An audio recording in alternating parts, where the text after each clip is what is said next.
Was Extremity not extreme enough?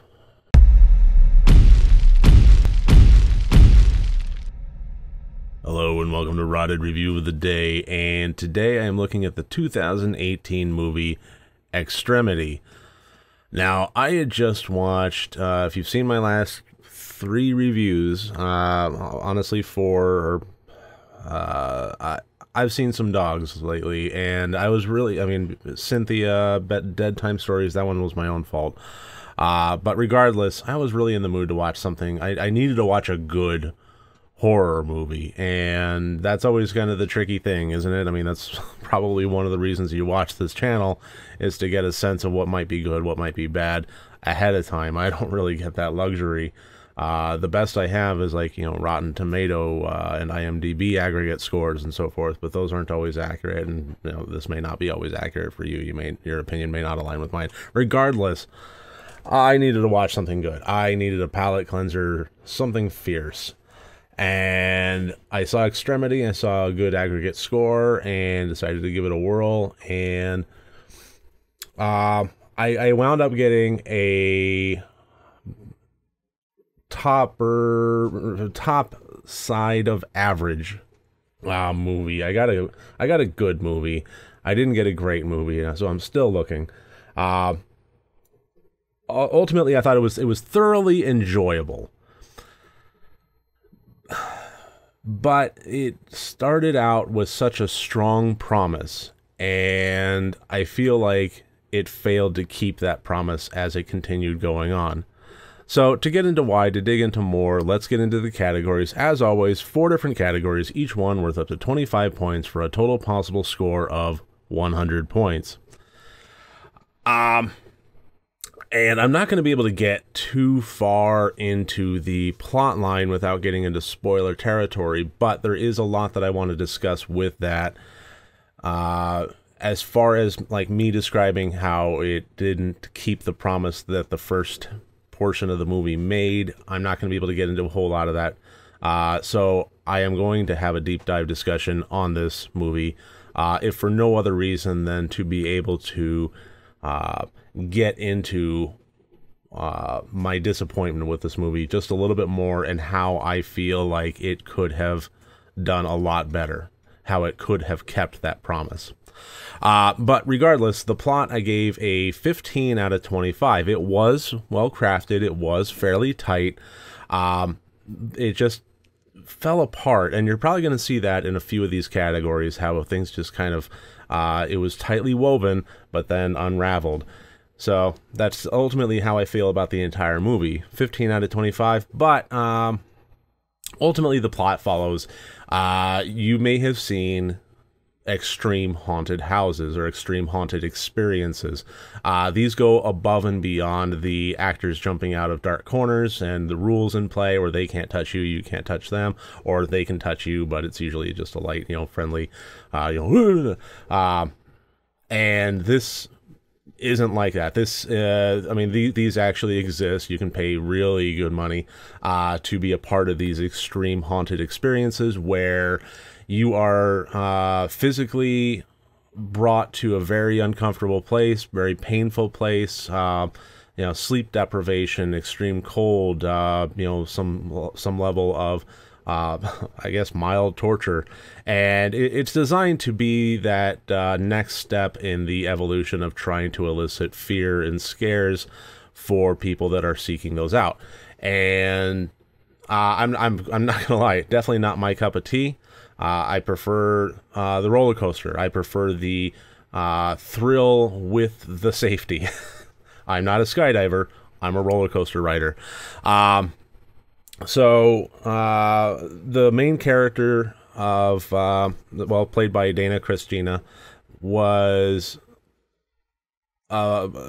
seeking one of these out, and there was a specific purpose in her mind. She had a very troubled past, and she basically just wanted a one-stop shop, face all the fears, take her body and her mind to the extreme limits, and get past it so that she can move on with her life in a healthy manner. Whether or not that was misguided, a lot of her friends and so forth felt like it absolutely was misguided and should absolutely not be done. But she was pretty resolute on it, and so she does, and she begins the extreme haunted house thing. And there was some level of play involved with the owner, runner, head guy, masked individual that ran the Perdition haunted house, and her speaking over camera and over microphones and speakers and so forth, talking to each other, trying to figure out, well, what do you want to get out of this? And she's softballing answers. There's a bit of messing with the minds back and forth there, and ultimately that becomes the movie. Things get out of hand, and you're not sure at any given one point who is in control and to what level of benign or malevolence that control entails. How much of this is real? How much of this is trickery for the sake of an entertaining experience for the person engaging in the haunted house? If how it kind of goes back and forth and reveals some things to the audience, but not everything, and it becomes a bit of a mind game. And that's the movie. It continues on from there, but that's ultimately where the movie sets down its course. And ultimately, like I said, I thought it was fairly crafted, fairly, tightly woven, but it did unravel at the end. And a lot of the promises that were made in terms of pacing and tone and character development and logic kind of tend to go out the window. This movie definitely had a fizzle instead of a bang, and that was disappointing considering how strong it started. One other thing I liked about it in terms of plot was how it really kind of took its time delivering the character backstory and motivations. She started out, with talking to her girlfriend, and they're trying to talk her out of this, but you're not quite sure what. Talking about her reasons, you're still not quite sure what.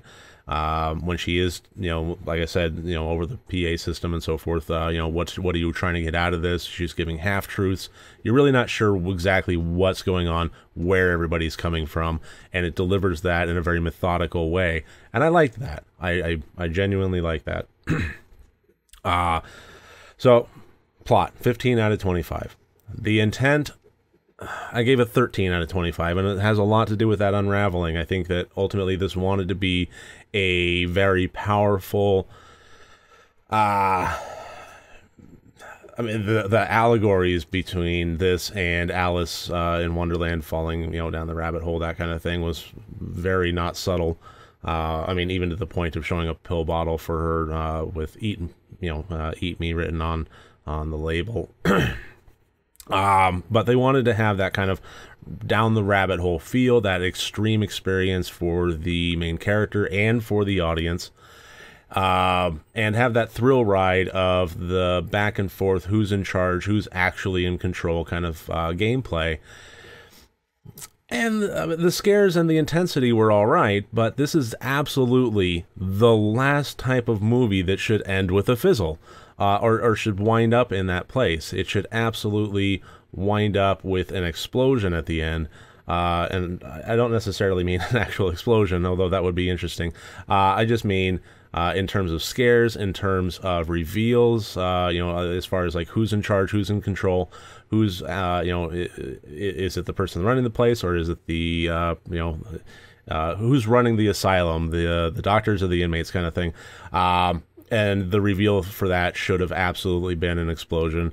The scares should have been an explosion. But everything, the acting, the characters, the scares, the plot, everything just kind of...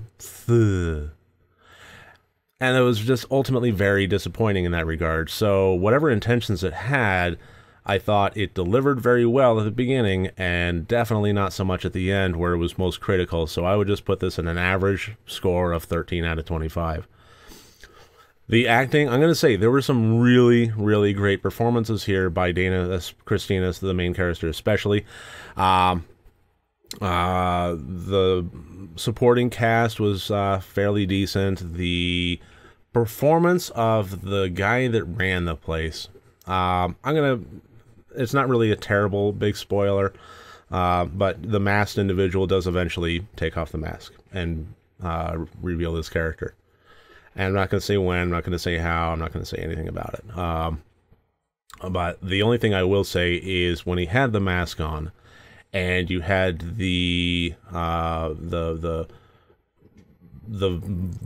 computer or digital manipulated voice coming through, very Ben Affleck, Batman-esque kind of thing, and a lot of the acting came from the emotions and the body movement because you couldn't see the face. It was very non-verbal or very non-facial, and I thought that level of acting that he pulled off was very good. As soon as the mask came off, I thought it kind of went out the window a little bit. So 17 out of 25 for the acting. Ultimately, I think very passable. Dana Christina was put through hell and back, and I thought that she did a very good job.